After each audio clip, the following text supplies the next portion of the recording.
Welcome to today's webinar, Dynamic Loading on Non-Building Structures in RISA. My name is Debbie Penko. So today we're going to be going through a model here that we've built in two previous webinars. We went through this structure, which is an elevated tank with a tower attached to it and supporting it. And today we're going to focus more on dynamic analysis with these structures. We're going to go into as well as seismic loading and seismic analysis. And lastly, we'll touch on moving loads. So with these three topics, we'll conquer this whole structure. So what I want to do first of all is sort of talk about the model itself. So we're going to jump into RISA 3D. And we built a combined structure like this. It was kind of easy to model this to show lots of complexity, but it was also really helpful to look at the wind in this structure. And what we're going to do now here, though, is going to be address it separately. They are two very different types of structures. With a tank, you're going to add a different kind of element into that. So it is a supported tank, but this is actually a freestanding tower to the right, so it is helpful for us to break these into two different models. Before we do, I'd like to just kind of hit the global information. So if we jump into the global model settings and we go to the seismic tab, so in here you can enter in your parameters for your seismic location. In the prior webinars we set up a location, and that location was in St. Louis, so we had an idea of where the location is going to be, so it's going to set the parameters for that location with the SD1, SDS, and S1. So I've entered those into this global parameters for us right away. So it is important, even if you're not using our equivalent lateral method for our seismic calculators, just to put them in here because these factors will get used in other places in the program. So I'm going to go ahead, we have all that set up in here, and I entered in all of my other factors ready to go. So I'm going to say OK and jump out of there. Now, next thing I'm going to do is I'm going to break this into two separate models. So starting out here, this has been a saved model we've been working on, non-building model. I'm just going to say save as, and I'm going to save it as first the tank, and then I'm going to save it as the tower. So save as, and then I'm going to say tower. So just be able to take all of the loads that are already on the model, and we'll go ahead and say that save as tower. Let's see, save as tower 2. I already have a tower there. Okay, so we'll jump back to the tank, and we'll start with the tank model. Now, you could just leave this model as 1, like I mentioned, but it is a little bit more complex to do that. So what I'll do is I'll go ahead and unselect everything, and this is just the tank that we want to talk about, the tank and its elevated tower here. So what we'll do is we'll unselect the portions of the model that we don't care about in this model, and we're going to use the inverse tool. And the way to delete this, I can just click on the delete button and then go ahead and say delete selected joints, and all of the joints there will be deleted. So now everything associated with that tower is gone. I'm going to just push save just in case, and I will just do a quick model merge. Always a good idea to model merge just in case there's any problems there. No issues. Okay, so now jumping to this tank, we're going to start talking about the seismic information. So what we want to do is let's take a look at the loading that we've already applied into this structure. So looking at our data entry toolbar, I'm going to grab that here. So our data entry toolbar here, we've got a basic load cases spreadsheet, and we can see we have a lot of different loads on this model already, including our hydrostatic pressure, dead load, our fluid weight. We've got some wind loads, which we'll just ignore for this web presentation, and then really that ice load is what we're going to be interested in. So let's go ahead and just view that for a second. If we remember back to our first webinar, we put a pressure on for the hydrostatic pressure. So if we look at that graphically on our screen, it can be a little hard to see here, but I'm going to turn off my node so we can just zoom in a bit. And we see we have a pressure on the exterior there, as well as we put a fluid weight on the base. And those are all projected. So what we want to do is actually find this more as a seismic mass. In order to do that, we're going to have to associate all of that pressure into associating it directly to the plates and on those plates in a vertical direction. So the way we'll do that is, first of all, let's find out how much weight is being applied into the structure for all of that fluid weight. So going ahead, creating a new, let's create a new load combination called fluid weight. Okay, and in this load combination, we're going to just go ahead and run the basic load cases that we are concerned with, which is really just the hydrostatic load, HL. So between those two combinations here, these basic load cases, HL for the pressure and the fluid weight, we're going to say that's just going to be HL. And let's solve just that to find out how much vertical load is in the structure. So solve the current combination, and let's get the results for that. Let's see here. So our results are off the screen. Let me grab that. And our results are joint reactions here. Okay, so we have a total of 817 kips. So I'm just going to jot that down, that number, 817 kips vertically. Now, in order to associate that number there, we want to kind of smear that 817 kips over where it's applied in the structure. So if we're looking at this tank and we look at this, let's turn off our loads for a sec. So we're assuming the water goes to about mid-height before the dome starts. So that was my assumption in the first model, in the first presentation. So I want to associate all of that with the portion of this tank, and I'm going to select it right now, with all of this area here. So disregarding those lips at the base, I'm just going to say that all of that fluid weight goes to these plates. In order to find the surface area of these plates, I can do something called maybe apply a surface area unit, 1 kip, to just find out how much surface area is in the model.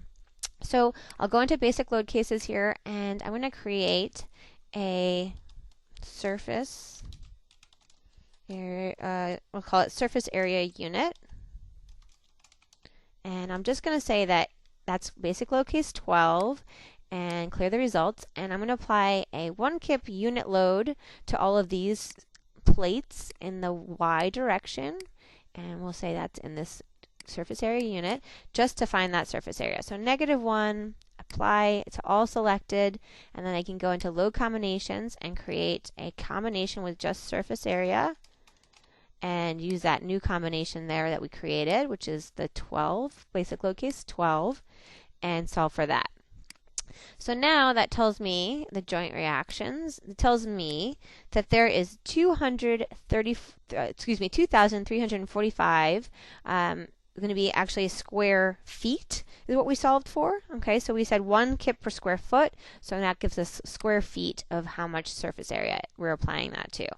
So the way I'm approaching this to apply that mass onto the structure is just to take the weight of that, all the water or fluid inside of here, actually I'm assuming water, so all of that applied into the structure, and I'm just going to lump it in 3-dimensionally ways equally. So like a 3D or a 2-way, if you can imagine it, 2-way distribution to those plates equally. So all that's going to be distributed directly. Now, there's other ways you might approach this, but this is kind of a nice approach to say I'm going to smear all of that mass into the associated plates at the nearest plate that it sees. So we take that 817 kips that we solved for the weight, and we divide it by the surface area, which we said was going to be 2,345, and we get a total weight of that going to be our new seismic mass of our weight of our structure for our fluids to be 0.349 kips per square foot. So what we'll do is we'll create another load combination, and that load combination, and we're going to call that going to be our seismic, our water dynamic weight. We'll call it that, so we have a clear name for that. Now this is going to be basic load case 13. And so what I can do is I can now apply the surface load to this, all these selected plates only, and I'm going to say it's going to be -0.349, and apply it to all selected.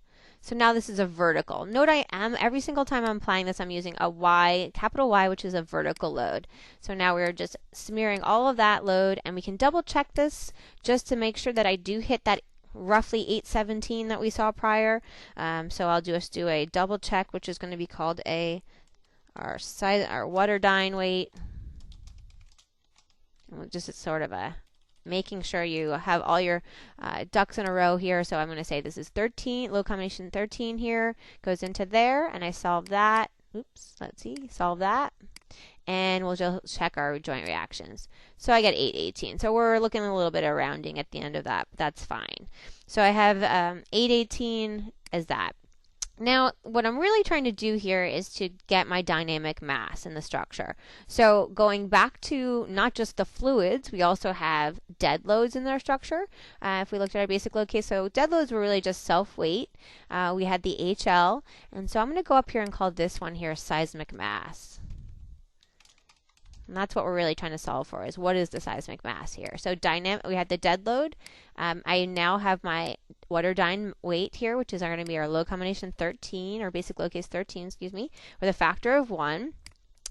And now, do we need to apply ice? So the code actually is clear about ice. They say that we shall include snow and ice weight where these loads constitute 25% or more of the seismic effective weight. So we can double check that. We probably could just say, yeah, put it in as a conservative approach, but we can also double check it. So what we might say here is, let's run the load combinations without it. So I'm going to say just solves for seismic mass, and we'll solve that, and the joint reactions are coming out to be 904. So if I do put the ice loads in, which is going to be my IL with a factor of 1, and solve for that, now we get a joint reactions of 1139, which is going to be about, I did the math before here, so it's about 26%. So by code, we do need to include that. It is more than 25%. So we will continue to have that ice load in there. Okay, so now let's go ahead and solve for the mode shapes to see a little bit further about what we're looking at with this model. So we've got our seismic mass defined, and I'm going to turn off my loads here, and we'll select everything back again and zoom out. And we're going to say solve and go to dynamics. Now, when I click on the solve button, it asks me for my load combination for mass, which we just defined, so we're all set there. Number of mode shapes, we can say 100, and that's pretty much all I need to do just to take a look at the mode shapes. So I'm going to say find the frequencies and say solve this. It's going to look through, and it's going to go through all the iterations here. It's trying to find 100 different mode shapes. So depending on how many you'd request, the program defaults with 3, so that's kind of a smaller amount. Lots of times you need more than that, so I just bumped to 100 to start out with. But what we're really looking for here is to find at least about 90% participation, and I've got 89, so I'm all set there. And I can see here, what we also look for is some dominant modes. So I actually do have dominant modes in this model. So I can see I've got 77% here participation in the SX and SZ. So that could probably consider dominant mode, which helps us to see what's happening in this model. So mode shapes 28 and 29, if we look at those mode shapes, what we can do is we can look at them graphically on our screen. And that sort of helps us understand further about what we're looking at when we're looking at that. So 28 and 29, if we look at the deflection, we go to our mode shapes, we can switch to some of these mode shapes graphically. So I'm going to go ahead and say graphically display or animate this mode shape. And you can see what's happening in this mode shape here. So it is important to sort of orient your model before you start deflecting it so you can see what you're looking at, and maybe turn your nodes off if it's distracting. You can speed up that animated shape if that helps you see it. A newer feature is you can actually export this graphically, this video, using this export here. So if you click on this, you can send it out to a WMV file. I'm going to slow it down a bit, and I'm going to see, let's take a look at our 29 shape as well. And maybe let's turn off those nodes so they're not as distracting. Okay, so let's go and take a look at 29 and animate that. So you can see this mode shape here is kind of very similar, just in the opposite direction. So that makes sense. We were looking at two mode shapes that were in the X and the Z directions, giving us sort of information based on how those mode shapes were the dominant. We were in the 70% participation. So those are going to be like our mass model mode shapes. Okay, so now we have that. What you would want to do, why are we looking at our frequencies? What's the importance of that? So you're trying to find kind of where you're participating in, and then what is your frequency or period of the structure. And we can jump back here real quick. I'm going to go into my slide for a second. And if we go to the next slide here, what we want to look at is we're trying to find the CS, or the seismic coefficient, so response coefficient. So we've got a couple information from the AISC telling us, and I'm using the AISC. You may be looking at different codes here, but AISC, we have two chapters that we would be looking at, Chapter 15 and Chapter 12.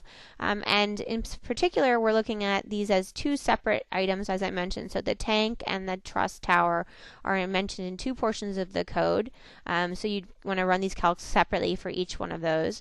We're looking at the tank. So if I look at that, the calculation you can do just right off the bat is going to be your CS, and you can just run the hand calcs for this based on the values for the location, which is SDS, the R factor, which is given here for the tank or the tower is 3 or 3 1/4, and then the IE, which is going to be your importance there. And those values there we discussed from our previous webinars are shown right here. So this is based on our locations and what type of structure we're using. And then we can solve to find our CS, or our coefficient. And that value goes right inside of our calculation to find our base shear. So our base shear is going to be CS times the weight of the structure. So CS is an important value for us to find. Now that's just a quick hand calc of it. You can find that based on this value 12.8-2 equation. But if you want to go into, you need to find even further, you can go and look at the period of the structure to find out, and that's going to be in a different section of the code. It's like 12.8-3 and -4. Those equations will actually request to find the period. So I've done that calc here. You can find the period outside of the program here, and I'm seeing it here in my model, and those numbers come out a lot smaller. So I'm seeing, if we looked at our model here, our period is 0.606 for these two dominant modes. And so when we run the calcs for that, using the other calculations, they're a lot smaller. So we're going to actually let that CS calculation I just showed you there be our governing CS for us. So it's 0.163 for our tank, excuse me. So when we start talking about the base shear, we're going to start looking at this model in two different ways. So we can look at it in the dynamic analysis, which we'll come back to here, but we also can apply an equivalent lateral method. So we can just run the calcs to find the equivalent lateral method. And that's a quick and easy way to do the model as well. Let me come out of here. So now that I've found my CS and I am okay with that, I can now start applying it to the structure. So I'm going to get my deflected shape and turn that off for a second. So in order to apply your equivalent lateral method, I'm going to go into my basic load case and create a new load combination called ELF in the X direction. So if you're at home and working on this model, you need to do the X and the Z directions, but I have a symmetric model, so I'm just going to go ahead and just, for time's sake, I'm just going to go ahead and just do the X direction. So creating that new basic load case, I need to create the loading in the X direction. So we said CS times the weight is the base shear. So the way to do that is just take all the mass that we already created, that seismic mass, and then multiply it all by 0.163 and just point it in the X direction. So an easy way to do that in RISA here is just to say, first of all, self-weight. That was one of the things that we said was the part of the seismic mass. And instead of going in the Y direction, I'm going to just go into the negative 0.163 direction of the X gravity. So you can see I just typed that in, and now I'm pushing sideways in the X direction for self-weight by this factor. Next thing I'm going to do is kind of copy all of the dynamic weight that we created. So this combination here, this water dyne weight, we're going to copy that all into our ELF direction, X direction. So using the copy command on this up here, you can click on that and you can tell the program to copy everything from the water dyne weight into the ELF X direction. Say OK, and you can see here that you've got all of those loads copied in there for you. Next thing I'm going to do is also do the ice. So I'll just copy all the ice loads. So I'm going to go ahead and click on ice weight, copy all of those directly into the ELF X direction. So I've got a lot of loads in here, and these are all, if I click on them, they're all still in the Y direction. So I can quickly change them to the X direction by clicking on the top of the column, and I can say Control Fill, which is going to be Control F, and I will just say capital X and replace it with the X direction. For the magnitude, I'm going to click on the word magnitude, and I'm going to do math on the block. And in order to do that, I can see there's a button at the top of my screen. Whenever I'm highlighted on a spreadsheet here, I can click on math on block, and I can say multiply by 0.163. Oop, let me get in there, 0.163. Say multiply, and now I have adjusted or factored those by 0.163. Let's just make sure everybody's pointing in the right direction. Yep, everyone's going in the negative direction. Okay, and then I'm going to go over to the distributed loads and do the same thing. So clicking on the direction, Control F, and we'll use an X direction here. And I'm going to go ahead and say, I'm actually going to highlight both these columns at the same exact time, and I'm going to say math on block. Now you can do that also by right-clicking. So if you right-click, oh, my right-click button is on the wrong screen here, so sorry, I will go over here. But there is, if you want to right-click, you have it in that dialog as well. 0.163, and I can say multiply that, and it all gets adjusted for me. So now I have an entire basic load case that now incorporates the entire equivalent lateral force all in the X direction. You would do that again in the Z direction here, but we're going to skip that on time. So jumping into my load combinations, I'm going to create a new load combination called ELF X direction. Just makes it helpful for you to sort of, if you want to just quickly label these so that they make sense. So later on when you're looking back at your model, you understand what you're doing. I like to do very descriptive names there. So this is going to use basic load case 15 with a factor of 1. And I'm going to solve that combination. So when I solve that, I'm going to run the analysis, and we'll see here it's going to give me some results. So I'm going to say solve and joint reactions. Now this number here, I get 185 kips. So that is my base shear based on my equivalent lateral force method.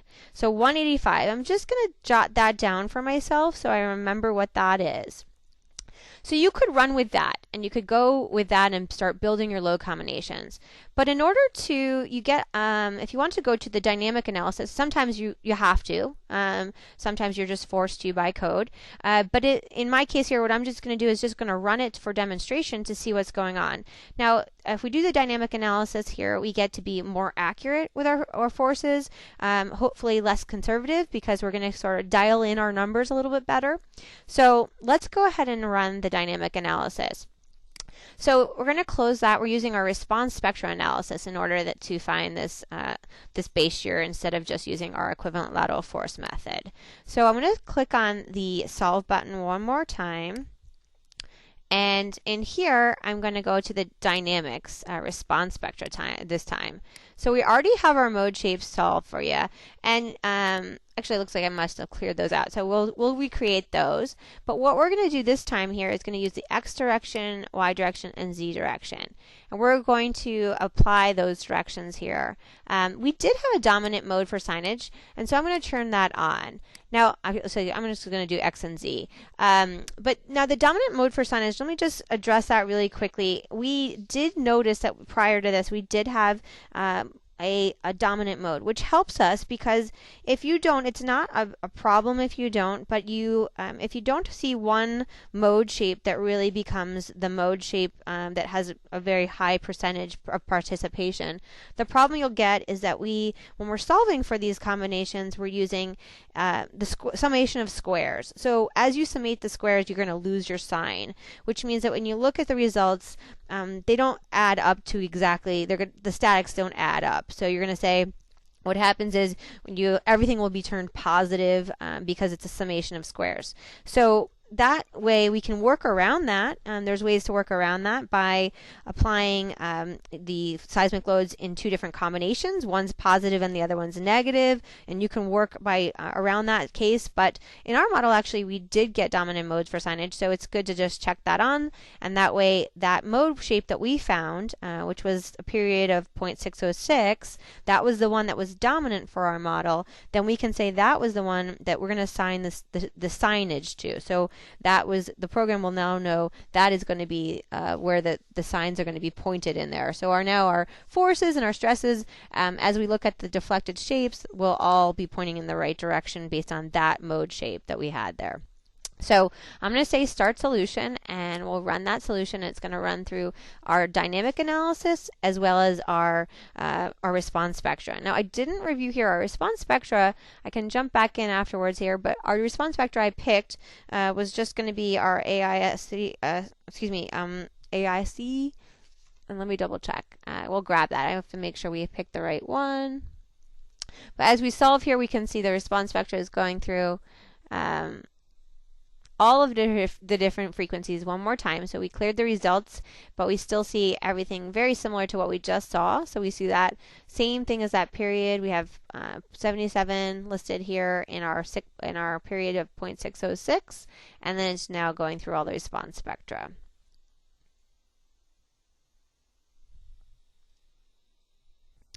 Okay, so let's take a quick look at the response spectra that I did use, just in case here. Let me just jump back into that.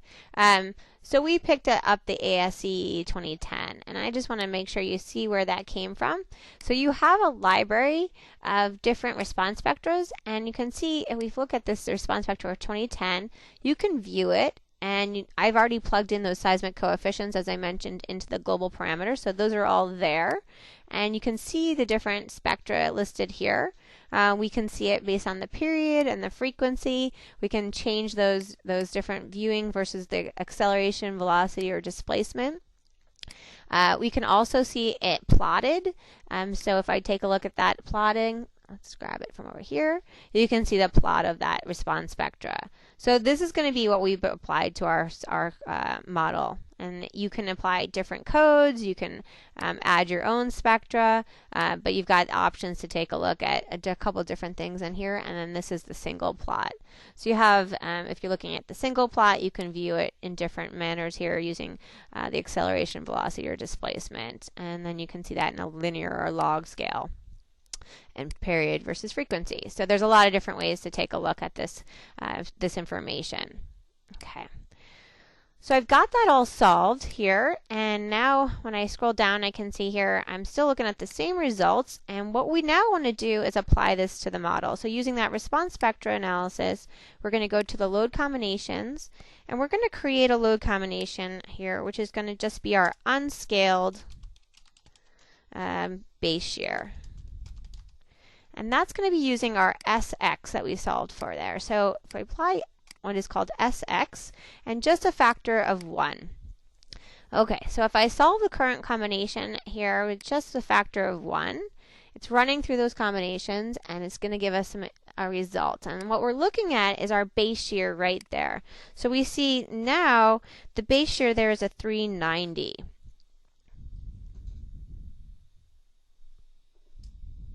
So this is going to be our unscaled, and the code gets to tell me that what I do with that unscaled is that I divide that by my R over I, which is going to be, comes out for us is going to be a 3 1/4 divided by 1 1/4, which is 2.6. So we take that 390 and we divide it by 2.6, and we come out with then a scaled factor of 150.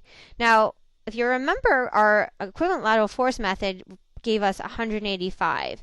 And the code tells us that we need to scale that up, or let's double check that actually. The code tells us that we have to be 85% of ELF. So if we take the ELF loads base shear, which was 185, and we take that to be by 85%, it gives us 157, which is actually lower than our 150 I just mentioned, or excuse me, higher. So what we do is we're going to scale that upward when we get to the point where we're doing our scaling. So we've got a, what we were looking for here is going to be a scaled version of that base shear. Now, so 390 is going to be scaled when we start using it in our load combinations. Now, you'll notice too that just to reiterate, why we're doing this dynamically versus we're doing it statically is if we were doing it statically, we would have to be using the 185, but we actually get to use a 15% less number, which helps us in our design. So if you have the tools to do the dynamic analysis, you might as well try to get a more accurate and a better design number versus a less conservative number. So we'll go ahead and we're going to end up applying this as an SX instead of as an ELX or using the ALF method here, equivalent lateral force method. But one thing we didn't consider just yet, so we have, before we start building our whole combinations, we've yet to consider our sloshing. So I'm going to jump over to my slide here for a second, and I want to talk a little bit more about that.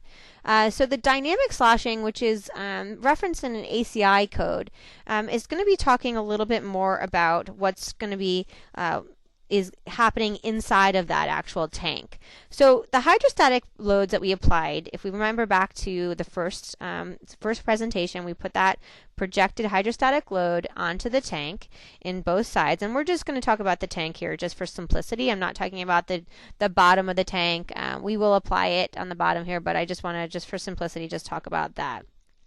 And what happens is that sloshing actually goes and applies a load directly to the sides of the tank. And there's a couple different types of loads. There's two, actually. One is going to be an impulsive type load. So the impulsive load, if we think about it, actually is going to be as the earth shake happens, it applies pressure onto the side of the plate of the tank as that happens quickly and thrusts into the tank. So we have an impulsive load, which we are going to refer to as an EL in our model. So we're going to use an HL and an EL in the model. So the hydrostatic pressure, what we were calling, is going to be just that pressure we applied. We also see that we have the EL, which is going to be our impulsive.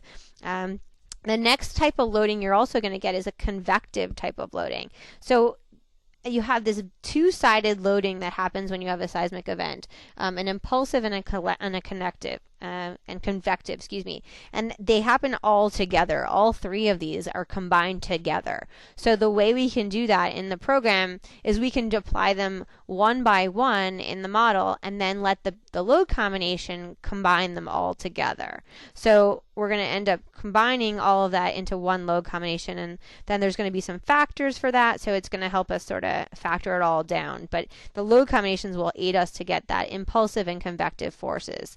And you can see that this is just a graphical representation of what these forces would look like.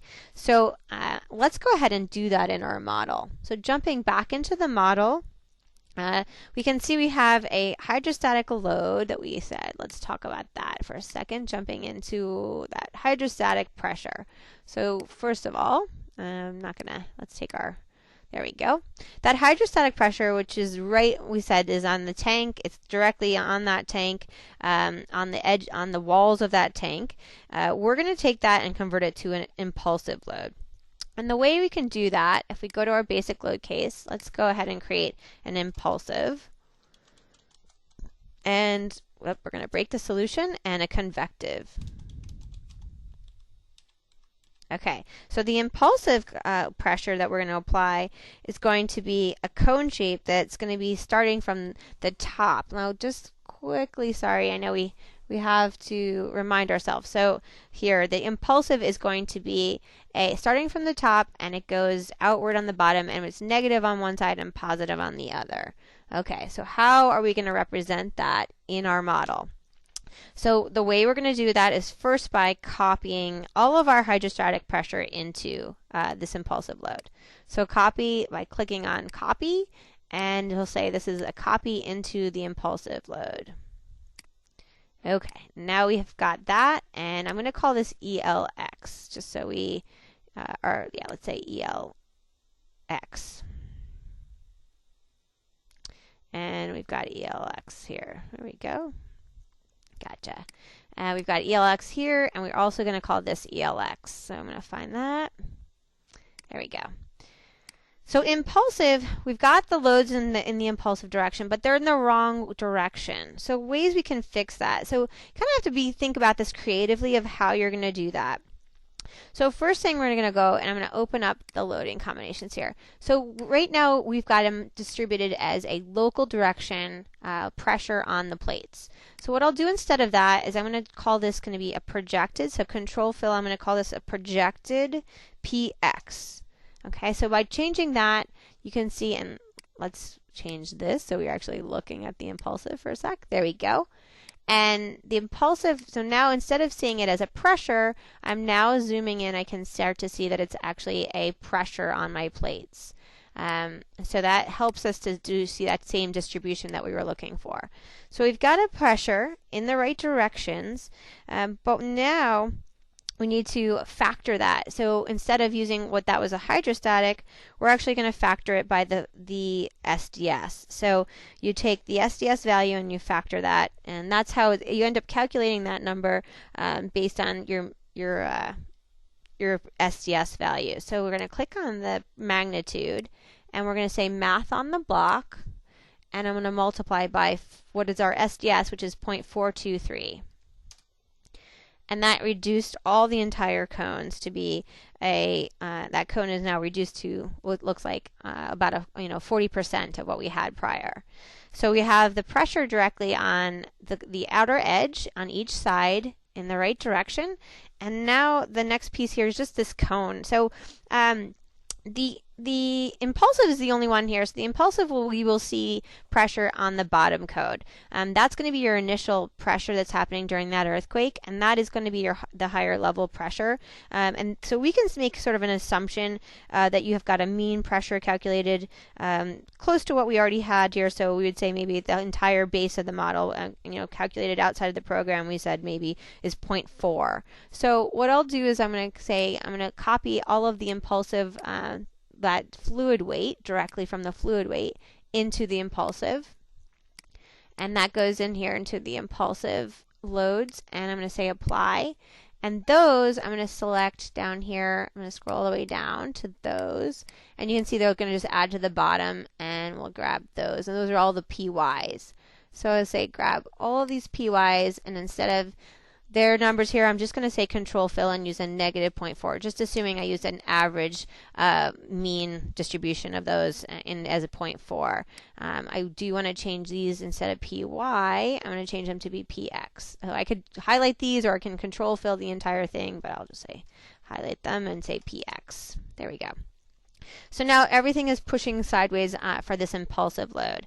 Now, the other piece I'm going to do is the convective. And the convective, if we look back on those slides, is the reverse. So instead of having it's starting high at the top, and this is more of the sloshing of the upward effect. So the convective is going to be higher. It's a lot smaller load than the impulsive. It's about 10% calculated. We're going to see it's going to be scaled down by about 10% of the full hydrostatic force here. So this is a lot smaller, but it is a reverse cone.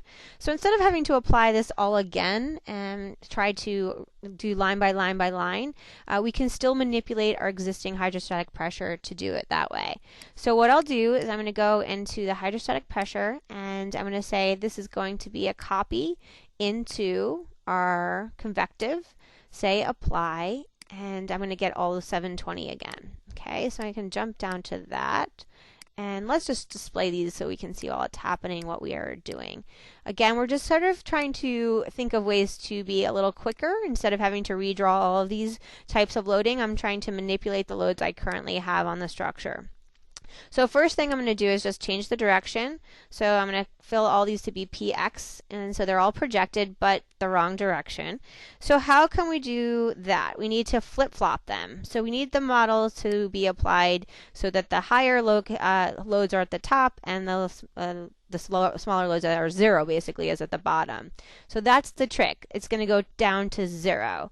So what I can do is I can look at here, and this is already oriented where the highest is at the top here in my spreadsheet, and the lowest goes down to almost 0 here. So what I can do is I can apply I can subtract this largest number from all of these and it will flip-flop them. So I can say, do a math on the block for this entire magnitude, and then I'm going to subtract by negative 0.899. Now, oops, sorry, not negative. I'm going to subtract by 899. So if I do a negative, it would be a double negative. So I'm going to subtract by 899.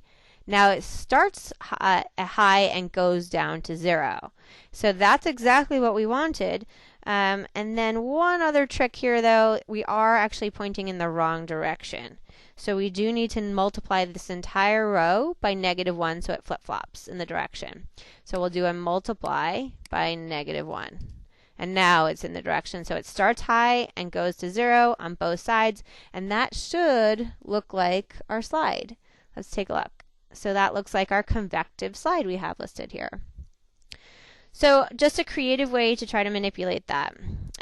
Now, again, like I mentioned, so this is really just a portion.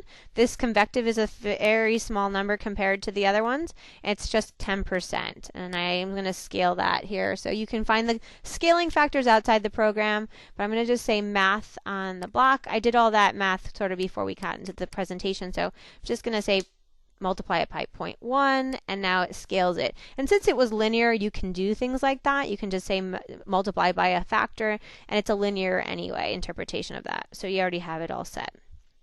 Okay, so now I have load combinations to set up. Opening the load combination spreadsheet here, I'd like to go through this, but I'd like to actually take a moment and just step back and look at a slide for a second, just so we understand what loads we're going to actually put in combination. So starting out, if we look at the type of loads we have, we're going to be applying our dead loads, which is just going to be basically our dead load self-weight listed here.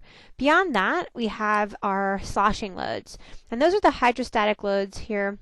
The HLs, so hydrostatic weight, pressure, and the fluid weight we have listed in the HL, we're going to factor those by 0.14 SDS, and then we're going to add that to the ELX, which is going to be our impulsive and convective loads, and we're going to factor that by the standard ASCE 7.7 for the earthquake load. So we lumped the ELXs all together, and we're adding those two at the same time.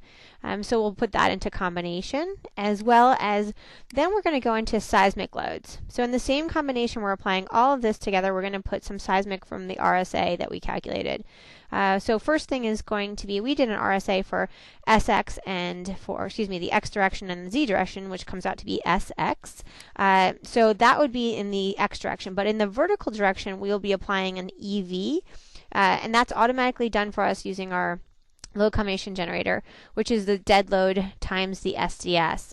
So that'll be applied for us as well in the vertical direction, and then we'll be accounting for, like I mentioned, just for simplicity, our SX, but we need to apply a scaling factor.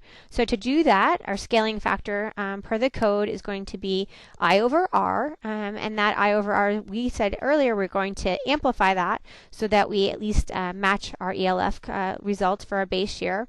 So we do a ratio of 157 over 150. So the total of that scaling factor will come out to be 0.402.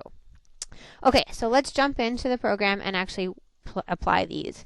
So using our load combination generator, we already have our mass weight dead load listed out. So we're just going to jump right into the seismic tab.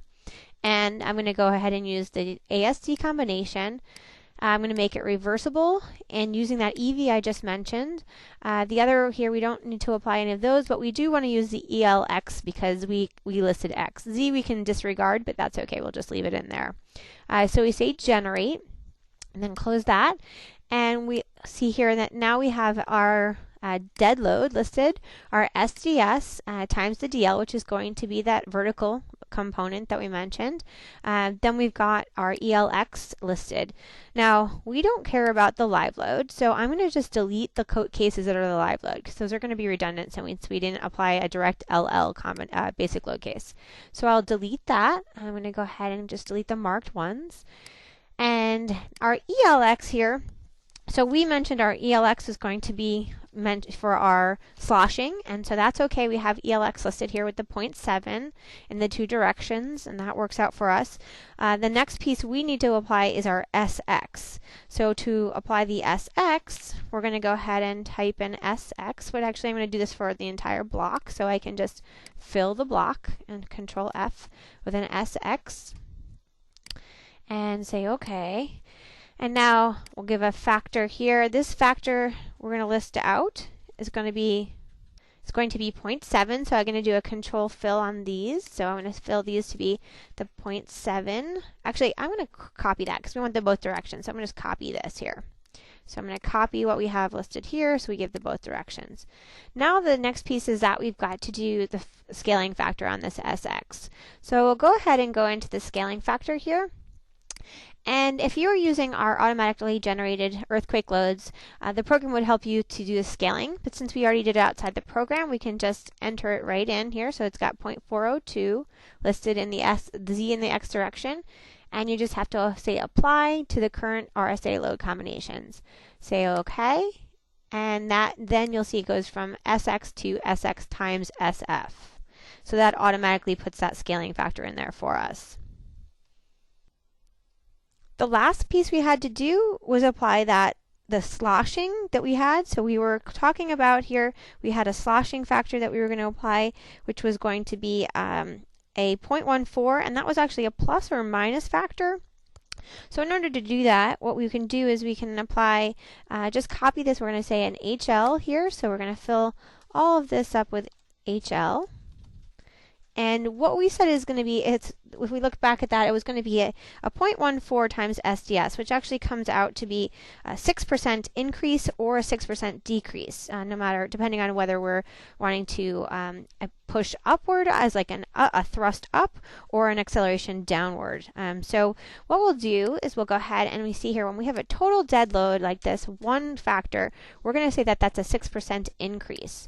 So we're going to say 1.06 for these, and I can just type that, or I can copy that down.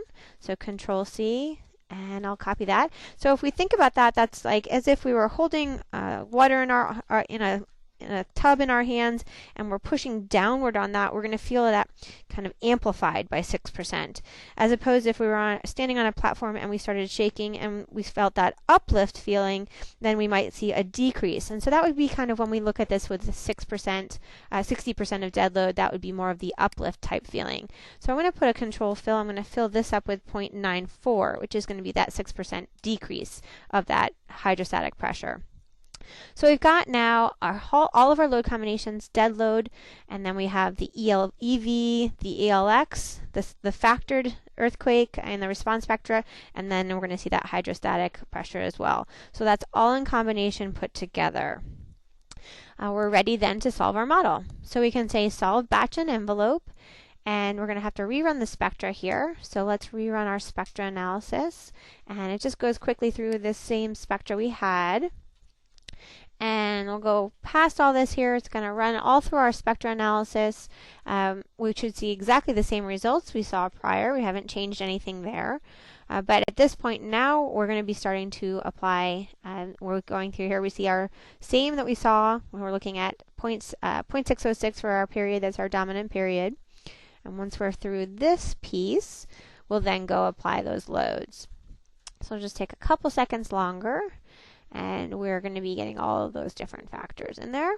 Hang on. So let's see here. Once we're run through this, what I'm also doing is I'm running the batch and the envelope. And it's important to talk about that if you're not familiar with the batch and the envelope. What that does is it runs all of these combinations together for us.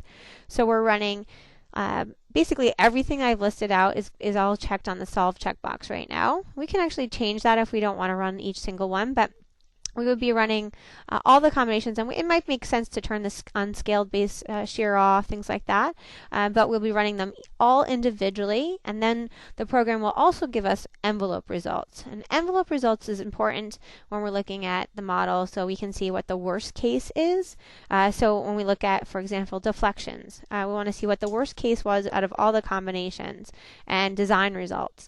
But the deflection, if we think about deflection in particular, let's take off unscaled there. So for deflection in particular, it's important to really drill down and look at one load combination.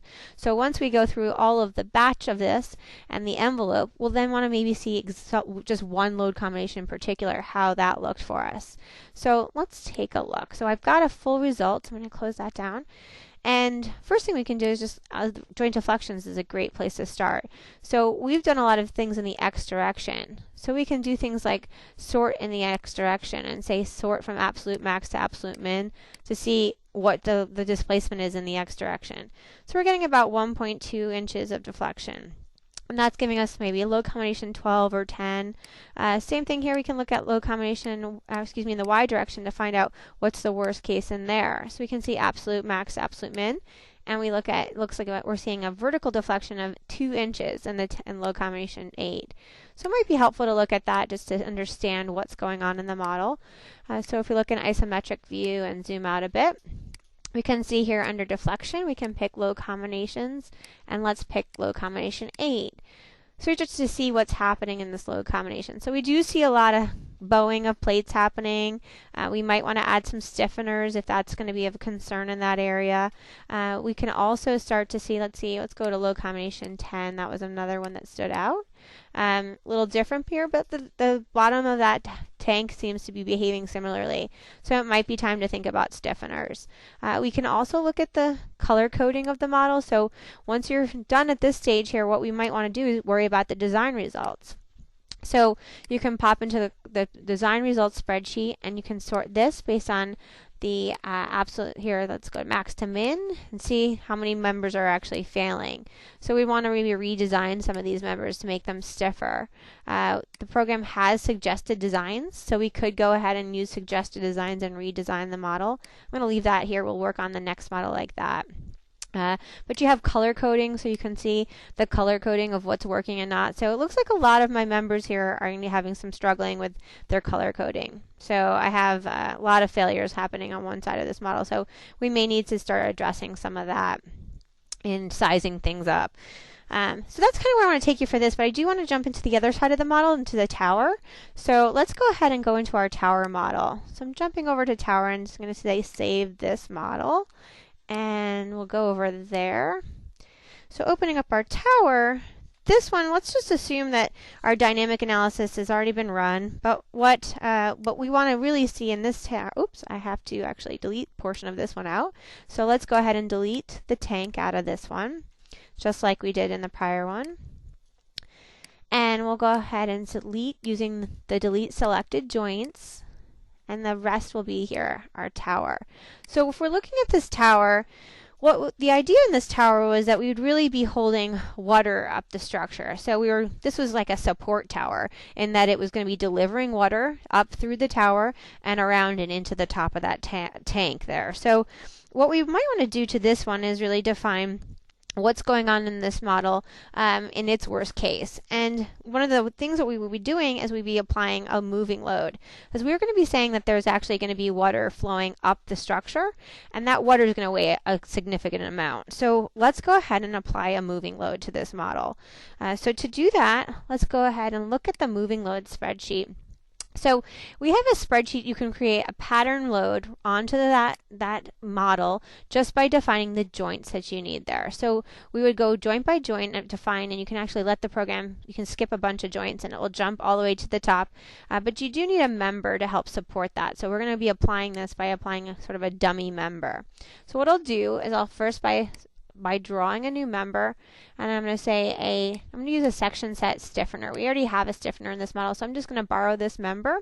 And all this is just a load distribution member. It really won't be, we're using pipes, so we'll just assume that those pipes are stiff, but we'll go ahead and just draw this in. So I'm going to draw in a member from the base of my model. I'm going to turn my node labels off.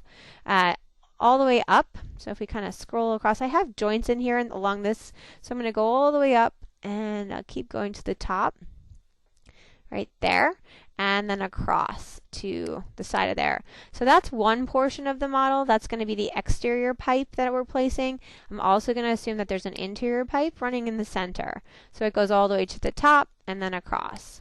I Okay, so that's just my pipe, represents what my pipe is there. You might want to make it something really stiff just so that it doesn't deflect away, or something realistic. It's up to you on how you do that distribution member. But in order to do this loading, what we're going to do is we're going to apply a moving pattern. So I'm going to create a pattern. And let's create a pattern here, just assuming we have maybe just like 100-pound buckets of water coming up there. So, excuse me, so we would say this is actually going to be we'll say it's going to be 620 pounds per element there, assuming that there's just sort of water flowing up. So 62.4 times 100, giving us sort of about roughly 10 foot of load as it crawls up the structure. So we'll call this going to be, let's call this bucket loads.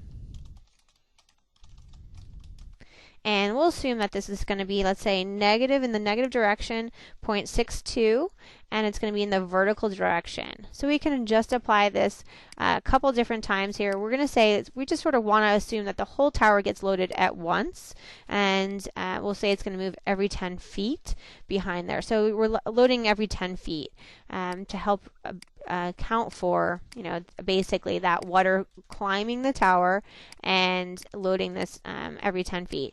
You can go shallower than that. You could have gone every 1 foot, things like that, but we've accounted for 10 foot of load in the water. So we're kind of all set there, and I'm going to just enter in 10 for the rest here. So we've got 10 in here, oops, and keep going down. We'll do about 10 loads there.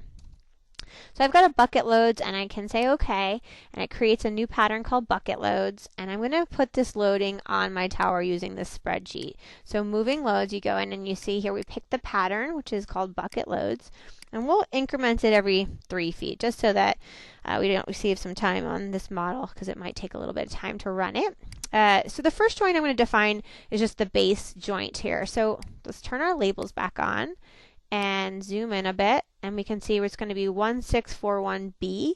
So if I go to my moving loads, that's going to be node 164141B. And that's going to crawl all the way up the tower, this moving load, all the way up to 1642B. So I go here and we say it's going to be 1642B, which actually happens to be pretty easy. So we can just take that and make it a 2.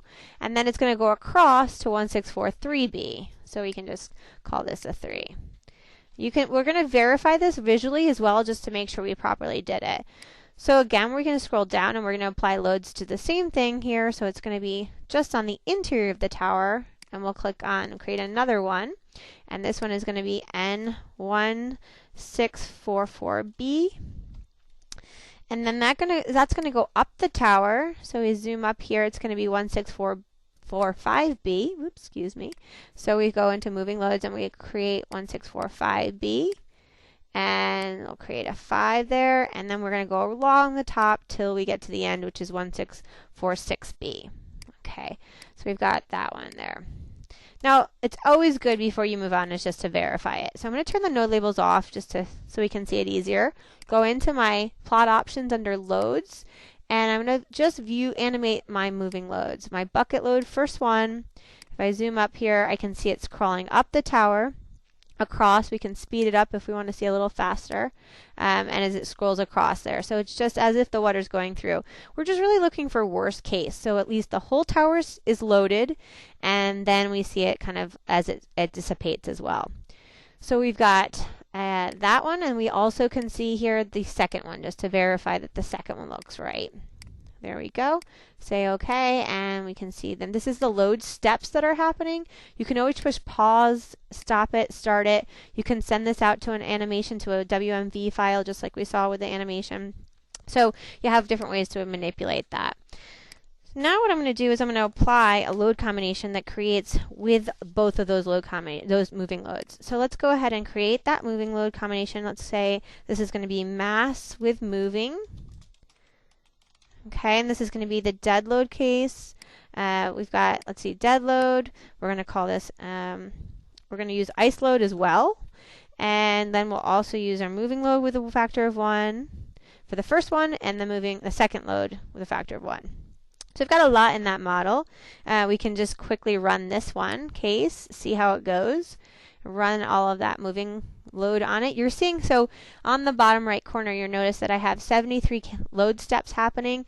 It's incrementing through every single one, which is why I did 3-foot increments, just because it will save us some time. If you're at home and you're working on this, you may decide, hey, I want to do every foot, and I have some time, I'm going to go to lunch, or it won't take you that long.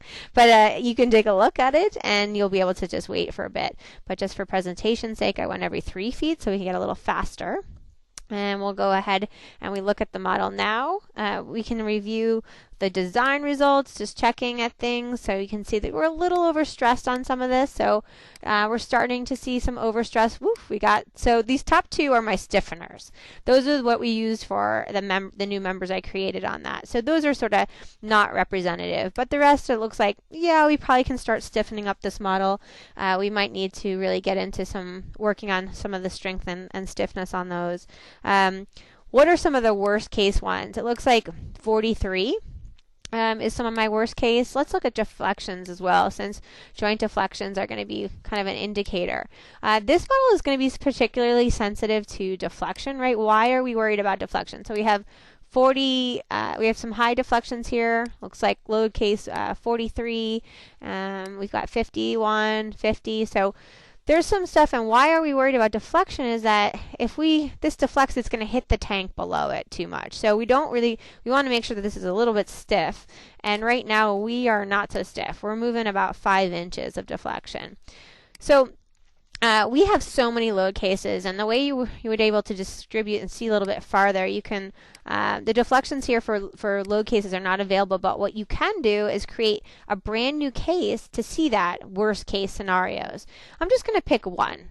You can do several, you can do as many as you want, but I'm going to say load step 43. I really want to see what happens when load step 43.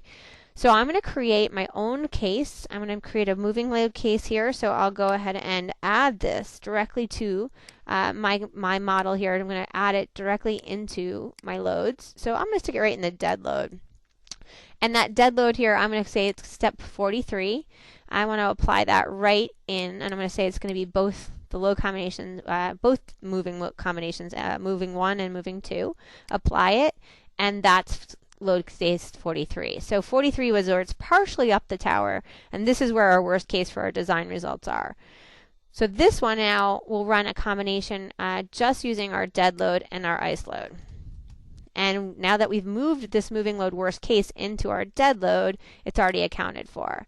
So we run that combination. Now we're looking at what's going on here. And this one now, since it's a single combination, we can see a lot of stuff like the deflection. We can look at the design results, and we can see where things are at now. So we're still pretty overstressed, but we might want to start upsizing those members. So let's go ahead and upsize them so we can move forward with a little bit better design. The program has some suggested shapes, and if you look at your suggested shapes, it's right there. They're trying to size up in thickness, but they're kind of sizing us down in the member size. So this may work. We can solve it. Let's try it this way. So to do that, we can say solve it using this new method. The program here tells us, would you like to clear the results and use these different suggested shapes? And we'll say, sure, let's try it. So it runs through all these different shapes. We use section sets in this model. So really smart to use section sets, because using section sets lets us know that the program is sizing it up. So let's see, let me double check one more time here. So it looks like we're having a P delta problem. So to fix that, let's go ahead and take our P delta off for a second. Go ahead and turn off P delta and just see what happens. So this is the suggested shapes that the program gave us, and we'll see what is going on now. So design results, it looks like everything is better. How much better? So everything is now passing, but our joint deflections are probably a little higher, and we weren't passing on our P delta. So we're still at 3 inches of deflection, which is pretty high, and we couldn't turn P delta on just yet. So what I'm going to do is manually go ahead and go into my section sets and say, I think this tower we went down in size for the wall thickness, the dimension, but the wall thickness went up. What I'd like to do is try another approach. So I'm going to just take the design in my own hands, and I'm going to move this up here. So I'm going to go and use a 5 by 5 by 6, and let's see, I will go kind of across the board with that because it's just easy for me to copy those. So I'll use those, all those the same. And now let's go ahead and solve this model. So I'm going to solve it just using what I have here. So I've now run the model, let's see, and it's going to give me results based on that. And now let's look at our joint deflections. And now let's see how we do. So I'm now at 2 inches deflection. So much better. My design results, if we look at that, I can see what our design results are. And we're still much better here. These top 2 stiffeners, we could stiffen these up to help us create a more realistic what of the pipe is going to be distributing, but that's okay. We can also ignore these. If you really want to ignore them for good, you could uncheck, you could say member is active but excluded from results. So that helps to sort of let you not pay attention to those design results. So I can take those off, and then we can keep going. Now, the next piece I want to do before we leave, and I know we're kind of over time here, but I want to show you one last piece before we keep going because I think it's a nice important piece.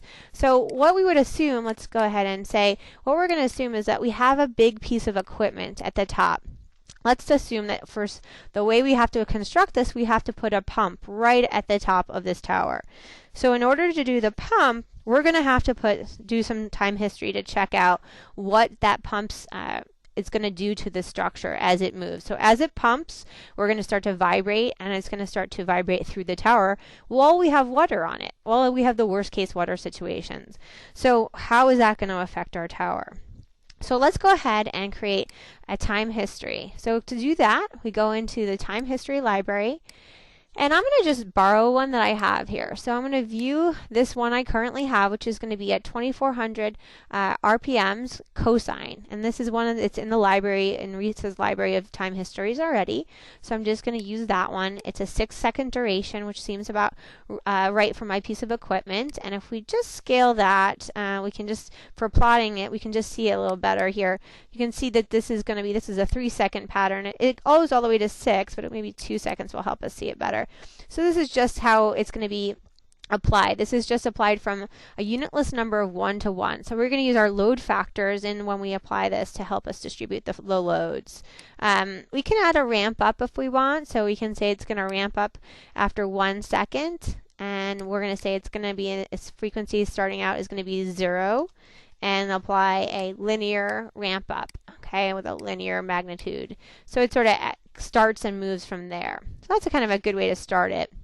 So we'll say save, and we're going to apply this 2400 RPMs into our time history. So we create a new time history, and the way we'll do that is we'll change this to a force. And the force we're going to be applying it here is going to be using this 2400 RPM cosine function into the joint. Now, we don't want to apply this to all joints. We're going to apply this into the top joint as if this was sitting right here on this top joint. So node is going to be 16665A. Copy that, and we will place that right into this joint. So we're going to be applying this function of this equipment right at that location.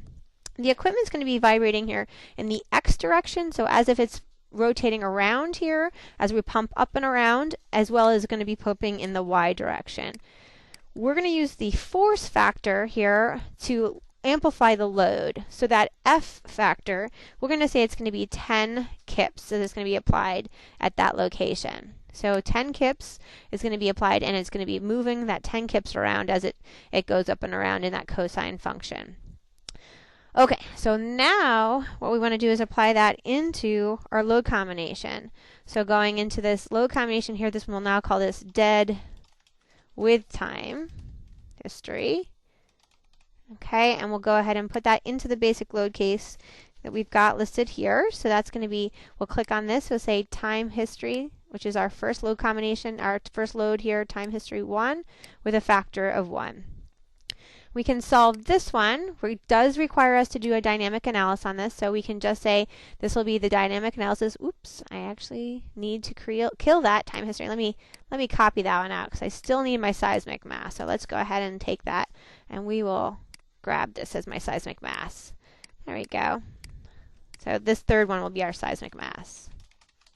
There we go. So we're going to solve this dynamically, and we'll use the seismic mass to find our spectrum.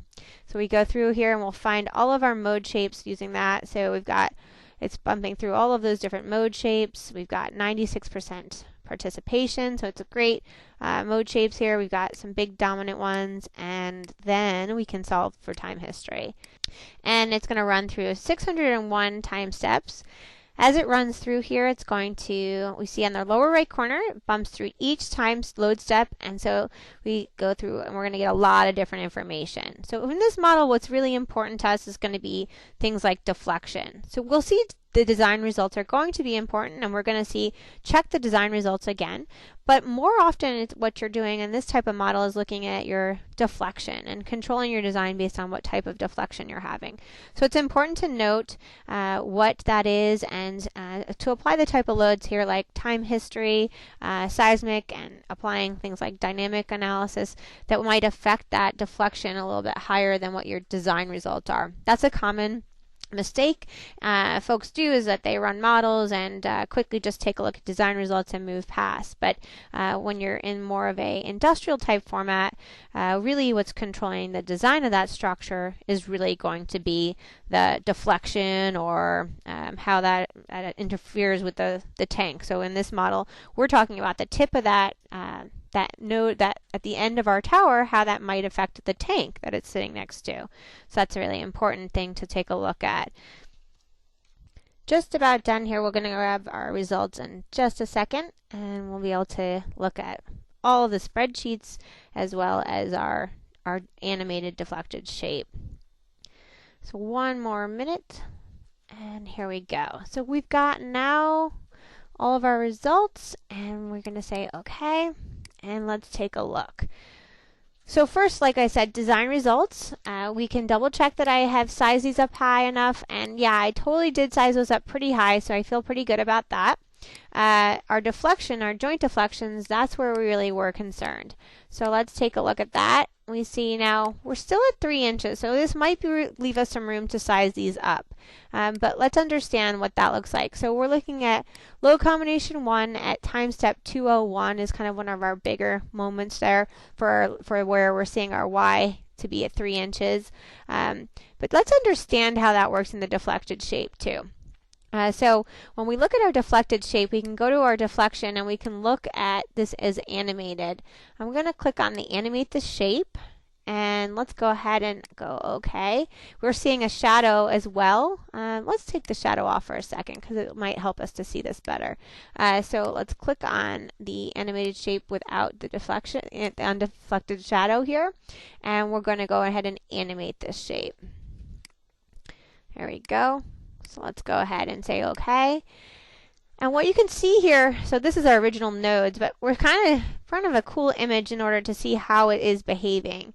And we can put a trace on that. So we might want to pick one of these joints and trace it as it moves across the screen, just so we can see exactly how the structure is shaking as that equipment. And you can remember we have a lot of dead load, a lot of water load, as this model gets moving.